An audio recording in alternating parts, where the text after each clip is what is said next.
वक्फ संशोधन विधेयक लोकसभा में बहुमत से पास, पक्ष में 288 जबकि विपक्ष में पड़े 232 वोट। राज्यसभा में आज होगा पेश।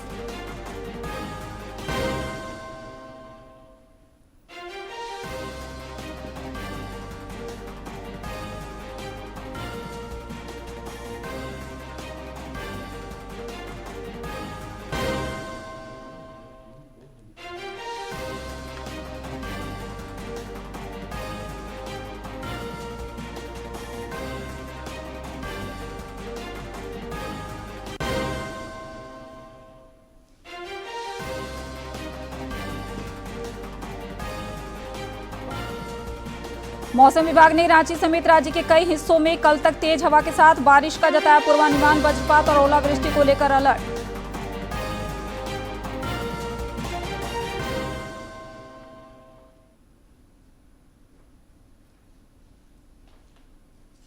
नमस्कार, खबरें झारखंड में आप सभी का स्वागत है। मैं हूं आपके साथ प्रियंका मिश्रा और अब समाचार विस्तार से।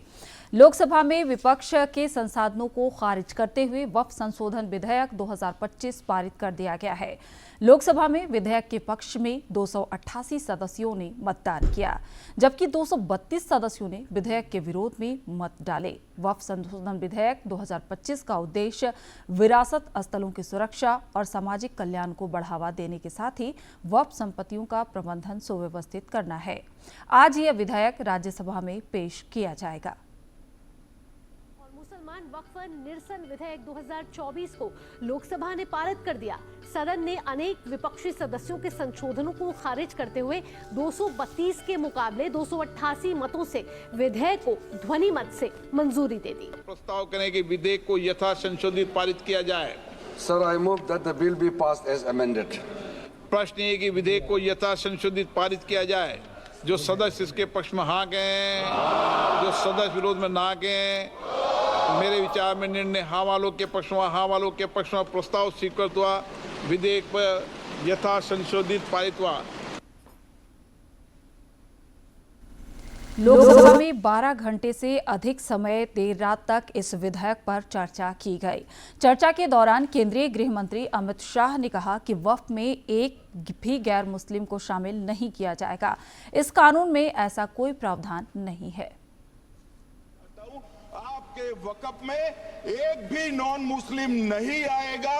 ये एक्ट में ऐसा कोई प्रावधान नहीं। मगर जो वक्फ बोर्ड है और वक्फ परिषद है, उसका काम क्या है? वक्फ की संपत्तियां मान्यवर बेच खाने वाले लोगों को पकड़कर इसके बाहर निकालने का। वक्फ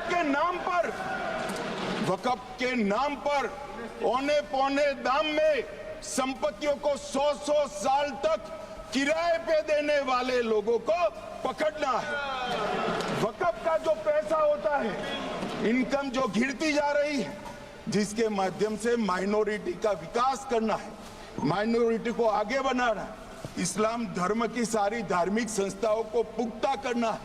ये पैसा जो चोरी होता है ना, उसको पकड़ने का काम वक्फ बोर्ड वक्फ परिषद करे।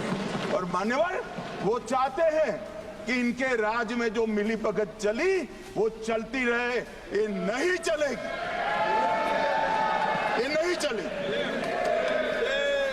मान्यवर एक अफवाह और फैला रहे, रिट्रोस्पेक्टिव इफेक्ट से आ रहा है। मैं स्पष्ट कर देना चाहता हूं, इस सदन में बोलने के वक्त जिम्मेदारी के साथ बोलना। अगर ये कानून का पहला पेज और तीसरी तक धाराएं भी पड़ी होती तो इसमें स्पष्ट लिखा है, ये कानून का अमल जिस दिन पारित होने के बाद भारत सरकार नोटिफिकेशन बाहर निकालेगी, उस दिन के बाद होगा। मतलब रिट्रोस्पेक्टिव इफेक्ट नहीं है, मगर मुस्लिम भाइयों को डराया जा रहा है कि रिट्रोस्पेक्टिव इफेक्ट से आएगा।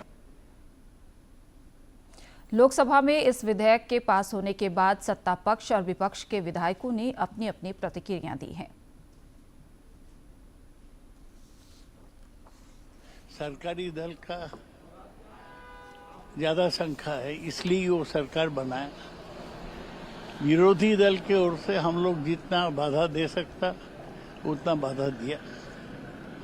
हमने हर क्लॉज पर, हर खंड पर हम विरोध किया, अमेंडमेंट दिया, वोटिंग कराया।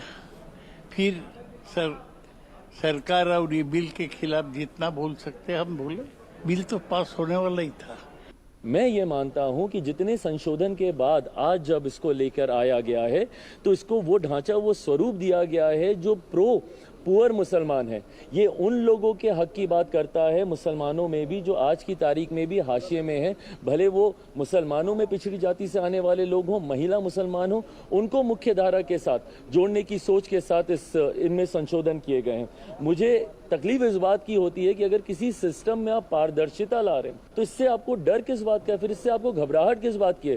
क्वेश्चन तब खड़े होते हैं जब ट्रांसपेरेंसी नहीं होती, जब आप अदालत तक, न्यायालय तक जाने की आप इजाजत नहीं देते, जब आप किसी के ऊपर तुरंत अपना हक आप बना लेते हैं बिना सामने वाले को इस बात का मौका दिए कि वो न्यायालय में जाके अपने पक्ष को भी रख सके। इन बातों से चिंता होनी चाहिए। बट जब आप ट्रांसपेरेंसी लेके आ रहे हैं, पारदर्शिता लेकर आ रहे हैं, उसके बाद भी अगर विपक्ष को इन बातों के ऊपर बांटने की राजनीति दिखती है तो ये उनकी सोच हो सकती है, क्योंकि उनकी सोच ये रही भी है। प्रधानमंत्री नरेंद्र मोदी आज से थाईलैंड और श्रीलंका के दौरे पर है। प्रधानमंत्री आज ही नई दिल्ली से थाईलैंड के लिए रवाना हुए हैं। वे कल छठे बिम्स्टेक शिखर सम्मेलन में भाग लेंगे। वर्ष 2016 और 2019 की बाद यह प्रधानमंत्री की थाईलैंड की तीसरी यात्रा होगी। श्री मोदी ने अपने बयान में कहा कि पिछले दशक में बिम्स्टेक बंगाल की खाड़ी में क्षेत्रीय विकास, संपर्क और आर्थिक प्रगति को प्रोत्साहन देने के महत्वपूर्ण मंच के रूप में उभरा है।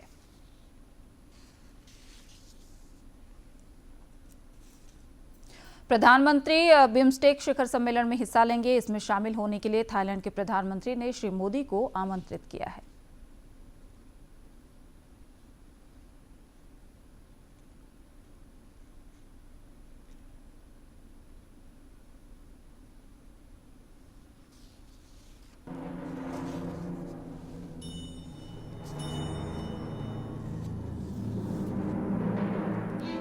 नेबर फर्स्ट और एक्ट ईस्ट पॉलिसी की प्रतिबद्धता दर्शाते हुए प्रधानमंत्री नरेंद्र मोदी थाईलैंड में बिम्स्टेक शिखर सम्मेलन में हिस्सा लेंगे। इस दौरान पीएम मोदी बिम्स्टेक देशों के साथ समुद्री परिवहन समझौते पर हस्ताक्षर करेंगे, जो इस दिशा में एक बड़ा कदम होगा। शिखर सम्मेलन के दौरान बैंकॉक विजन 2030 को भी अपनाया जाएगा। बैंकॉक में आयोजित होने वाले बिम्स्टेक यानी bay of Bengal initiative for multi sectoral technical and economic cooperation में भारत सहित कुल 7 देश हैं, जिसमें श्रीलंका, बांग्लादेश, म्यांमार, थाईलैंड, नेपाल और भूटान जैसे देश शामिल हैं। Prime Minister will visit Thailand to participate in the 6th BIMSTEC summit and for an official visit to Thailand from the 3rd to the 4th of April. As you know, India and Thailand have historically warm bilateral relations, shared civilizational, cultural and religious bonds. Thailand is India's maritime neighbor, a valuable partner in our Act East policy and vision for the Indo-Pacific, and also a highly valued partner in BIMSTEC. छठे BIMSTEC शिखर सम्मेलन में विभिन्न देशों के नेता सहयोग को और गति प्रदान करने के तरीकों और साधनों पर विचार विमर्श कर सकते हैं। भारत क्षेत्रीय सहयोग और साझेदारी को मजबूत करने के लिए बिम्स्टेक में कई पहल कर रहा है।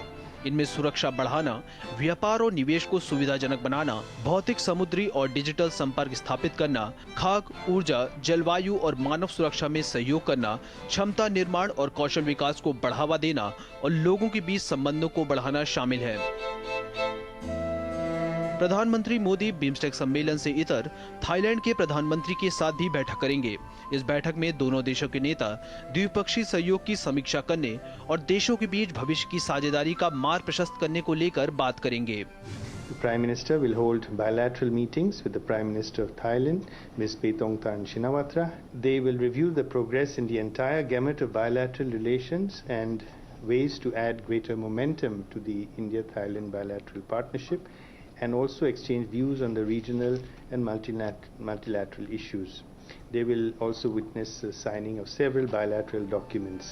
भारत और थाईलैंड समुद्र के जरिए सीमा साझा करते हैं और दोनों देशों के बीच सांस्कृतिक, भाषाई और धार्मिक संबंध हैं। भारत के लिए यह मंच दक्षिण और दक्षिण पूर्व एशिया को जोड़ने का एक महत्वपूर्ण जरिया है। आर्थिक निवेश को बढ़ावा देना, गरीबी उन्मूलन, आपदा प्रबंधन और आतंकवाद से निपटना, ये बहुउद्देशीय केंद्र बिंदु हैं जिसके इर्द गिर्द बिम्स्टेक का ताना बाना बुना गया है। और भारत कैसे दक्षिण पूर्व एशियाई देश और दक्षिण एशियाई देशों के बीच एक सूत्रधार के रूप में बिम्स्टेक के लिए काम करता है, प्रतिनिधित्व करता है। और इस बार के बिम्स्टेक सम्मेलन में जब बैंकॉक विजन 2030 को अपनाया जाएगा तो देखना ये होगा कि आने वाले सालों में बिम्स्टेक मल्टीलैटरल फोरम्स पर अपनी मौजूदगी को कैसे दर्ज करवाता है। कैमरामैन सिंथिल के साथ Anchal Gulati Gumber, Bangkok, Thailand, BIMSTEC summit. NITI Aayog द्वारा जारी वित्तीय स्वास्थ्य सूचकांक में झारखंड चौथे स्थान पर है, जबकि ओडिशा को पहला स्थान मिला है। आयोग ने ये आकलन 18 राज्यों की वित्तीय स्थिति, अर्थव्यवस्था, सकल घरेलू उत्पाद में योगदान, जनसंख्या, सार्वजनिक व्यय और वित्तीय स्थिरता के आधार पर किया है। आयोग ने कहा है कि राज्यों का वित्तीय प्रदर्शन देश भर की अर्थव्यवस्था के लिए काफी मायने रखता है। इस रिपोर्ट में पड़ोसी राज्य बिहार को 13वां स्थान मिला है। देश के नागरिकों को आर्थिक रूप से समृद्ध बनाने के लिए केंद्र सरकार लगातार प्रयास कर रही है। इसी दिशा में वर्ष 2015 में प्रधानमंत्री मुद्रा योजना की शुरुआत की गई थी। जमशेदपुर के ग्रामीण क्षेत्र के लोग मुद्रा योजना का लाभ लेकर स्वावलंबी बन रहे हैं। जमशेदपुर के युवा किसान देवाशीष कुमार ने दारीसाई कृषि विज्ञान केंद्र और ग्रामीण स्वरोजगार प्रशिक्षण केंद्र से मशरूम उत्पादन का प्रशिक्षण लिया। प्रशिक्षण प्राप्त कर प्रधानमंत्री मुद्रा योजना के तहत ऋण लेकर मशरूम उत्पादन शुरू किया, जिससे उनके जीवन में बदलाव आया है। कि मुझे अब और काम को बढ़ाना है तो उसके लिए तो कैपिटल तो चाहिए। तो आरसीटी से जब मैंने ट्रेनिंग लिया तो डॉक्टर नूरजादी मैडम ने ही मेरा वहाँ से लोन मेरा करवा दिया। मेरा बैंक और इंडियन बैंक में था तो वहाँ से एक लेटर किया तो प्रधानमंत्री मुद्रा योजना के तहत मुझे 50,000 रुपये का वहाँ से लोन मिला। उसके बाद से फिर मैंने जब काम करना शुरू किया तो फिर मैंने पीछे मुड़ के फिर देखा नहीं। युवा किसान देवाशीष कुमार इन दिनों विभिन्न किस्मों के मशरूम का उत्पादन कर रहे हैं, जिसकी मांग झारखंड के रांची, बोकारो, धनबाद और कई जिलों समेत बंगाल में भी बढ़ गई है। मांग बढ़ने के बाद उन्होंने कई महिला उद्यमियों को रोजगार भी उपलब्ध कराया है। हम मशरूम का काम करते हैं 7 साल से, उसको उगाते हैं, पुआल को हम लोग ढक देते हैं, ढकने के बाद उसको फिर पॉलीथीन से हम लोग बांध देते हैं। उसका 20 दिन में 15 दिन में हम लोग उसको खोल देते हैं। 3-4 साल से काम करते हैं, मेरा परिवार अच्छे से चलता है, यहाँ काम करने आते हैं। तो देवाशीष कुमार समेत कई ऐसे लोग हैं जिन्होंने केंद्र सरकार की ओर से संचालित प्रधानमंत्री मुद्रा योजना का लाभ लेकर खुद के जीवन में बदलाव लाया है। डीडी न्यूज के लिए जमशेदपुर से राजेश कुमार लालदास की रिपोर्ट। राज्य के सभी सरकारी स्कूलों में आज से सरकारी शिक्षण के नए सत्र की शुरुआत हो गई है। शिक्षा विभाग के निर्देश पर सभी विद्यालय आज से प्रातःकालीन शिफ्ट होकर संचालित होंगे। ये समय सारणी 30 जून तक प्रभावी रहेगा। इस दौरान कक्षाएं सवेरे 7 से अपराह्न 1 बजे तक चलेंगी। विभाग द्वारा कहा गया कि इसी महीने सभी बच्चों को किताब और बैग भी उपलब्ध करा दिया जाएगा। झारखंड लोकतांत्रिक क्रांतिकारी मोर्चा के नेतृत्व में गिरिडीह जिले में स्वास्थ्य विभाग में कार्यरत आउटसोर्सिंग कर्मियों ने प्रदर्शन किया और कंपनी का पुतला दहन किया। इस दौरान आउटसोर्सिंग कर्मी झंडा मैदान से रैली निकालकर शहर के विभिन्न मार्गों का भ्रमण करते हुए टावर चौक पहुंचे थे। मौके पर आउटसोर्सिंग कर्मी और जेल कैंप के कार्यकर्ताओं ने कंपनी के साथ साथ स्वास्थ्य मंत्री के खिलाफ भी नारेबाजी की। कर्मियों ने मांगों को नहीं माने जाने पर आंदोलन तेज करने की चेतावनी दी है। सांकेतिक रूप से वहाँ विरोध को प्रदर्शन कर रहे थे, इसके बावजूद भी बालाजी का कंपनी और शिवाजी का कंपनी अभी तक जो उनके द्वारा जो कर्मियों द्वारा जो मांग है उनको अभी तक वो पूरा नहीं किया है, जिसको लेके आज हम लोग को पुतला दहन यहाँ करना पड़ा। और मान के चलिए जो हमारी मांगे अगर उनको पूरा नहीं करती है तो 7 तारीख को पुनः फिर हम लोग वहाँ शांतिपूर्वक धरना दे देंगे। नक्सलियों के खिलाफ चलाए जा रहे राज्य व्यापी अभियान में सुरक्षा बलों ने एक और सफलता हासिल की है। पश्चिमी सिंहभूम जिले के छोटा नागरा थाना अंतर्गत वनग्राम रत्नामाटी के पास जंगली और पहाड़ी क्षेत्र में सुरक्षा बलों को नुकसान पहुंचाने के उद्देश्य से नक्सलियों द्वारा पूर्व में लगाए गए एक आईडी को सुरक्षा बलों ने बरामद कर लिया। सुरक्षा के दृष्टिकोण से उसी स्थान पर बम निरोधक दस्ते की सहायता से उसे नष्ट कर दिया गया। इधर रांची जिले के पिठौरिया थाना क्षेत्र में बालू को लेकर असामाजिक तत्वों द्वारा सरहुल जुलूस के दौरान पथराव मामले में पुलिस ने 2 लोगों को गिरफ्तार कर लिया है। इससे पहले आज स्थानीय लोगों ने आरोपियों की गिरफ्तारी की मांग को लेकर पिठौरिया चौक को जाम कर दिया था। हालांकि पुलिस के हस्तक्षेप के बाद कुछ ही घंटों में जाम को समाप्त करा लिया गया है। स्थानीय लोगों की मांग है कि सरहुल के दिन हुई इस घटना की जांच हो और दोषियों के खिलाफ सख्त कार्रवाई की जाए।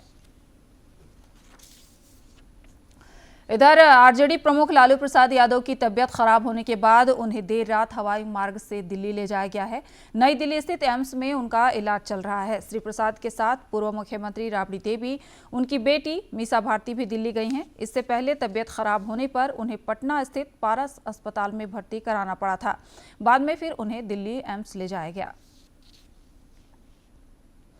आपका पसंदीदा डीडी झारखंड नए तेवर और नए कलेवर के साथ आपके बीच है, ताकि आप पल पल की खबरें आप तक पहुंच पाए। आपका अपना पसंदीदा डीडी झारखंड, गांव से लेकर कस्बों और शहरों तक की है धड़कन। सटीक, विश्वसनीय और तेज खबरों का भी है आईना। राजनीति के मंच से सत्ता के गलियारों तक, खेत से खलिहान और मनोरंजन से इंफोटेनमेंट तक, खेल के मैदान से रंगमंच की खबरों तक, सब कुछ देखिए हमारे प्रादेशिक समाचार में हर रोज दोपहर 12:30, शाम 6:30 और 7:30 बजे, सिर्फ और सिर्फ डीडी झारखंड पर। केंद्रीय सूचना एवं प्रसारण राज्य मंत्री एल मुरुगन ने कल दक्षिण भारतीय फिल्म संघों के साथ वर्चुअल बैठक की। इस दौरान उन्होंने फिल्म निर्माण से जुड़े तकनीशियनों, निर्माताओं और निर्देशकों से वेब्स 2025 में शामिल होने का आग्रह किया। श्री मुरुगन ने कहा कि वेब्स 2025 का लक्ष्य प्रधानमंत्री नरेंद्र मोदी के दृष्टिकोण के अनुरूप सभी मीडिया क्षेत्रों को एकजुट करना है। गोयनका ग्रुप के चेयरमैन संजीव गोयनका ने कहा कि कोई भी नया बिजनेस तब असली सफलता प्राप्त करता है जब वो इनोवेशन से जुड़ा होता है। उन्होंने कहा कि विश्व ऑडियो विजुअल एंटरटेनमेंट शिखर सम्मेलन वेब्स 2025 वही मंच है जहां देसी टैलेंट और ग्लोबल फंडिंग का परफेक्ट मिलन होगा। कोई भी नए बिजनेस का असली सक्सेस होता है जब वो इनोवेशन से जुड़ा रहता है। World audio visual and entertainment summit waves वही स्टेज है जहां देसी टैलेंट और ग्लोबल फंडिंग का परफेक्ट मैच होने वाला है। तो रेडी हो आप नए चैप्टर लिखने के लिए वेव्स समिट में।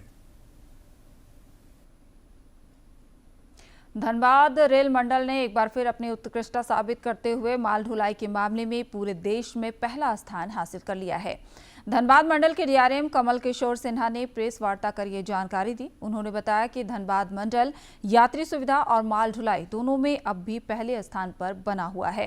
श्री सिन्हा ने बताया कि धनबाद रेल मंडल में 15 स्टेशनों को आधुनिक बनाने के लिए अमृत भारत स्टेशन योजना के तहत कार्य चल रहा है। इसमें कतरास स्टेशन भी शामिल है, जिसे जल्द ही पूरी तरह विकसित कर लिया जाएगा। धनबाद एलटीटी, इसमें धनबाद के सभी स्टेशन जो पीछे के साइड से सारे स्टेशन है उसको कवर करना है। दैट इज लोअर सीआईसी और अपर सीआईसी कवर करना है, जिसमें आप लोगों की बहुत डिमांड रही है कि उसमें कनेक्टिविटी अच्छी नहीं है। मेरी रिक्वेस्ट रहेगी उस ट्रेन में आप लोग टिकट लें। बॉम्बे जाने वालों की बहुत डिमांड है यहाँ पे, तो उसमें उसका रिस्पॉन्स आना चाहिए। इसके अलावा भी कुछ ट्रेन हम लोग कोशिश कर रहे हैं कि उस ट्रेन को और भी कुछ ट्रेनें जो आप लोग डिमांड करेंगे वो चालू करें।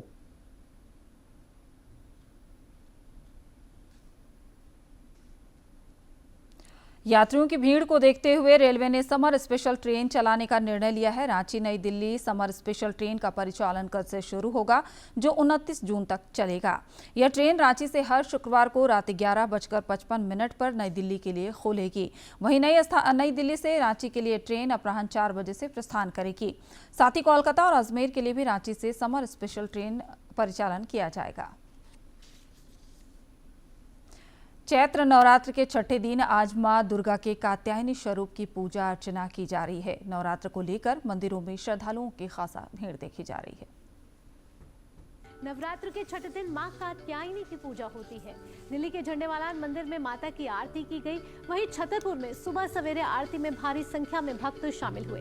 प्रधानमंत्री नरेंद्र मोदी ने भी चैत्र नवरात्र के छठे दिन देशवासियों को शुभकामनाएं दी हैं। कहा है कि मां दुर्गा का आशीर्वाद भक्तों के जीवन में नई ऊर्जा और नया संकल्प लेकर आता है।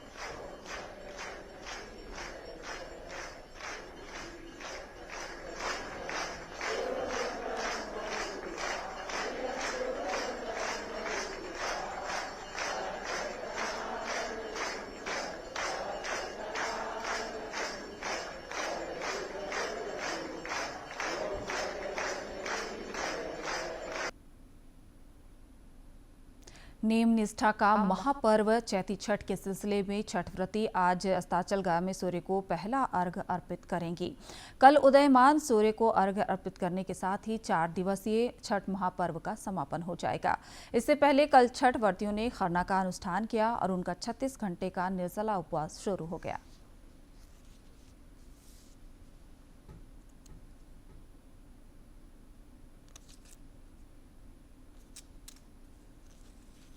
रामनवमी के अवसर पर हजारीबाग के कलाकार टिंकू ने वीर हनुमान की रंगोली बनाई है। नूरा स्थित मंदिर में इस रंगोली को देखने के लिए दूर दूर से लोग पहुंच रहे हैं। रंगोली बनाने के लिए मार्बल डस्ट का उपयोग किया गया है। इससे पहले भी टिंकू ने विभिन्न अवसरों पर अपनी कलाकृति के जरिए लोगों को मंत्रमुग्ध किया था।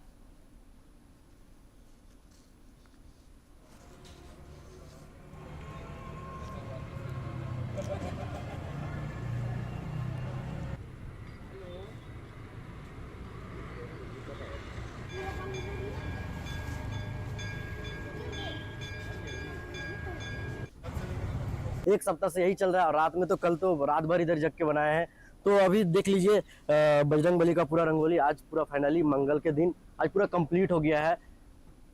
हजारीबाग में रामनवमी को लेकर उत्सव शुरू हो गया है। चैत्र शुक्ल पंचमी पर हजारीबाग के लोगों ने भव्य झंडा शोभा यात्रा निकाली। शोभा यात्रा में महाकाल शिव तांडव का प्रदर्शन किया गया। काफी संख्या में महिलाएं भी मराठी वेशभूषा में मोटरसाइकिल से शोभा यात्रा में शामिल हुई। इधर रामनवमी उत्सव को लेकर जिले में सुरक्षा व्यवस्था बढ़ा दी गई है।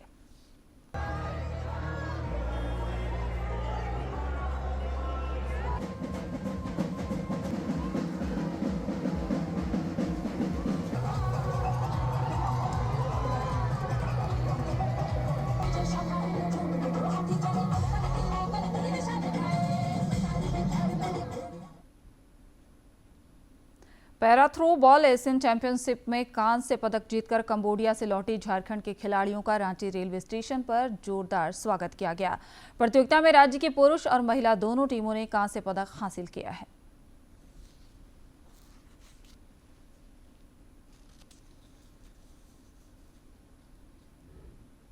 जेसीए अंतर जिला अंडर 19 वुमेन क्रिकेट टूर्नामेंट का खिताब जीतकर धनबाद लौटी खिलाड़ियों को जिला क्रिकेट संघ की ओर से सम्मानित किया गया। जमशेदपुर के टेलको ग्राउंड में खेले गए फाइनल मैच में टीम ने सिमडेगा को 66 रन से हरा दिया। धनबाद टीम की कप्तान आयशा ने बताया कि फाइनल मैच में पहले बल्लेबाजी करते हुए 188 रन का लक्ष्य दिया गया था, जिसके जवाब में सिमडेगा की टीम 122 रन ही बना पाई।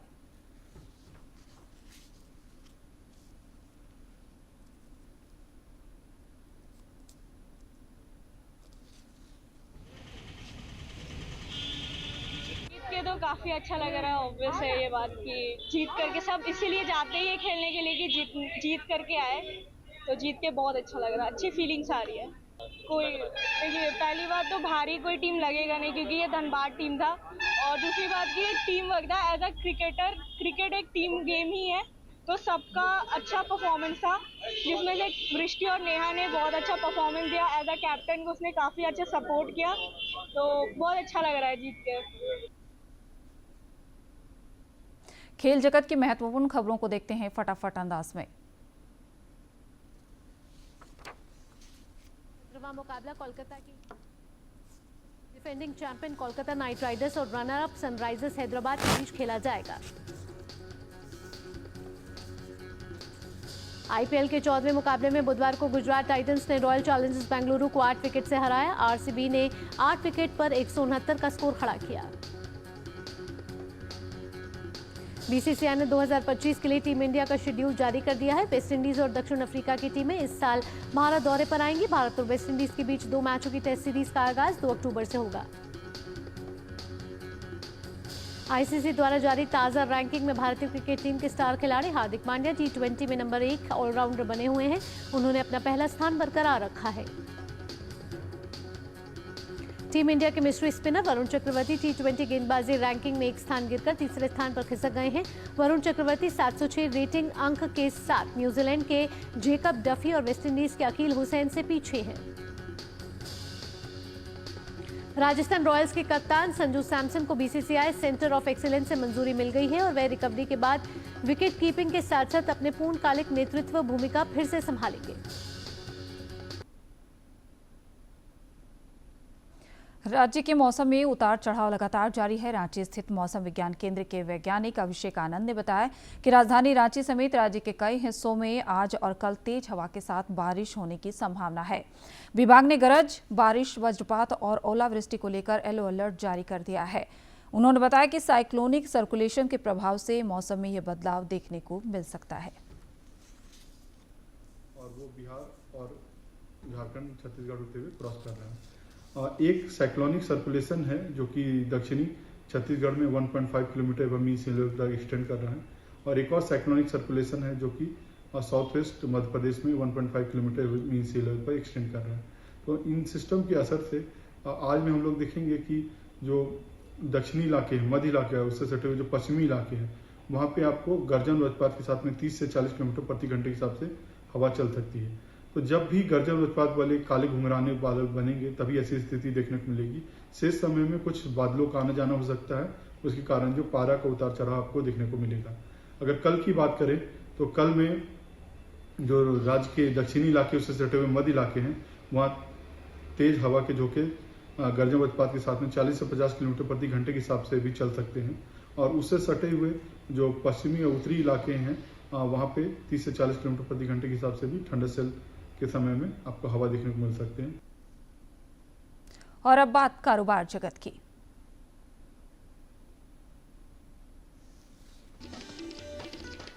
सेबी ने निवेश सलाहकारों और शोध विशेषज्ञों को 1 वर्ष तक के लिए अग्रिम शुल्क लेने की अनुमति दी है। मौजूदा नियमों के तहत निवेश सलाहकार एक ग्राहक की सहमति से 2 तिमाहियों तक के लिए अग्रिम शुल्क ले सकते हैं। देश के विनिर्माण क्षेत्र की वृद्धि दर मार्च 2025 में बढ़कर 8 महीने के उच्च स्तर पर पहुंच गई। बेहतर मांग के बीच कारखाना ऑर्डर और उत्पादन में तेज वृद्धि के कारण HSBC इंडिया का विनिर्माण खरीद प्रबंधन सूचकांक मार्च में 58.1 पहुंच गया। गवर्नमेंट ई मार्केट प्लेस ने चालू वित्त वर्ष 2024-25 में सरकारी संगठनों में 1 मिलियन से अधिक लोगों की उपलब्धता की सुविधा प्रदान कर महत्वपूर्ण उपलब्धि हासिल की है। वर्ष 2020 से अब तक वाणिज्यिक कोयला खदान नीलामी के माध्यम से कुल 109 कोयला खदानें आवंटित की गई, जिनमें से 15 खदानें चालू हैं। इसी अवधि के दौरान 392 गैर कोयला प्रमुख खनिज। अंत में मुख्य समाचार एक बार फिर।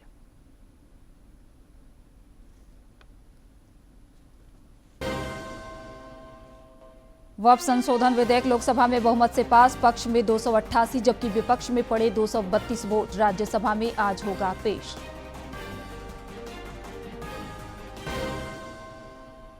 नीति आयोग के वित्तीय स्वास्थ्य सूचकांक में झारखंड को मिला चौथा स्थान। राज्यों की जीडीपी, जनसंख्या, सार्वजनिक व्यय और वित्तीय स्थिरता का रिपोर्ट में है आकलन। राज्य के सभी सरकारी विद्यालयों में आज से नए शैक्षणिक सत्र की शुरुआत। 30 जून तक चलेगी प्रातःकालीन कक्षाएं। विभाग इसी महीने पाठ्य सामग्रियों का करेगा वितरण। और मौसम विभाग ने रांची समेत राज्य के कई हिस्सों में कल तक तेज हवा के साथ बारिश का जताया पूर्वानुमान। वज्रपात और ओलावृष्टि को लेकर अलर्ट जारी।